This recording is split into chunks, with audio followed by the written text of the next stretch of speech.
नवाब तैमूर तालपुर साहब, कराची जो है वो एक तरह से ये यहाँ पर किडनैपिंग, रेजनी, स्नैचिंग, मंशियात उरूज पर है और कहते हैं, यहाँ के नुमाइंदे भी कह रहे हैं, निगरां भी कह रही है कि इसकी सारी जिम्मेदारी हुकूमत पर है और हुकूमत फेल है, पुलिस फेल है, पुलिस में डाकू आ गए हैं, कच्चे के डाकुओं की सरपरस्ती MNAs MPs कर रहे हैं, वडेरे जागीरदार कर रहे हैं, जाहिर है वो हुकूमत का हिस्सा है। क्या कहेंगे?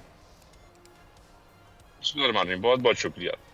सबसे पहले तो मैं ये क्लियर करता चलूं कि ऐसा कोई एलिमेंट पाकिस्तान पीपल्स पार्टी में नहीं है जो कि डाकुओं से रिलेटेड हो, उनकी पुष्टपनाही करता हो। और अगर ऐसे था या ऐसे कोई सियासी लोग थे जो डाकुओं की पुष्टपनाही करते हैं, उनको इनकरेज करते हैं, तो मेरे ख्याल से ब्रिगेडियर हारिस साहब के पास बड़ा अच्छा सुनहरा मौका था, जब ना ही किसी सियासतदान की चल रही थी, ना ही किसी पुलिस वाले की चल रही थी। ब्रिगेडियर साहब ने बड़ा अच्छा कंट्रोल किया काफी जगहों पे।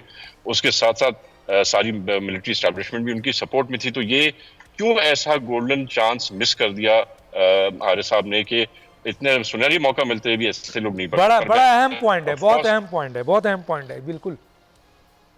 पर मैं बिल्कुल समझता हूं कि हालात खराब हैं और मैं इनकी कैपेबिलिटी पे बिल्कुल भी शक नहीं करूंगा। इन्होंने अपना टाइम एक अच्छी तरह से गुजारा, पर अफसोस के साथ जब हमें हुकूमत मिली तो हालात कुछ बिगड़ चुके थे। उसमें बहुत से अनासर हो सकते हैं, पर ये कोई एक सिर्फ सिंध का कच्चों का इलाका नहीं है। सिंध का कच्चों का इलाका जो आगे आपके पंजाब में चला जाता है, उसका भी यही हाल है। आपके और बहुत एरियाज हैं जहां पर क्राइम कंट्रोल नहीं हो रहा। फोकस में कराची का शहर और हमारा सिंध का बॉर्डर ज्यादा लोगों की नजर में होता है, पर ऑफ कोर्स ये हमारी सिंध हुकूमत की जिम्मेदारी है कि हम इस क्राइम को कंट्रोल करें। और मैं समझता हूं कि पिछले 8-10 दिन में काफी बेहतरी आई है। सर, आज ही की न्यूज है, कनकोट में 13 किडनैपिंग हुई है, 13 लोगों की किडनैपिंग हुई है। सब्सक्राइब करें और बेल दबाएं ताकि कोई खबर रह न जाए।